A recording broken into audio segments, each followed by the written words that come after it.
Alright, information about coils and wires. This one is your stock coil and everything. These are resistors that they put on the ends. This is an automotive racing wire, modification to it.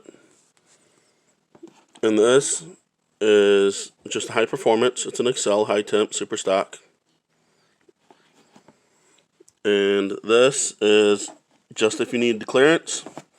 You can take this off and get you some of these boots at the parts store and put one on. And what that does is, well,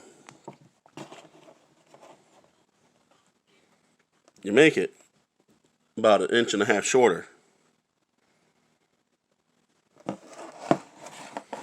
So if you're having clearance issues, there you go. There's a lot of people that sell these on like eBay and stuff like that. But you can do it yourself. You don't have to buy them. Just be careful not to rip these boots. If you're going to try to modify it yourself, if you're putting this stuff on it, or if you're doing this, do not pull these straight out. These are practically a screw. You got to unscrew them. Hope this information, you find it very well, and thank you for watching.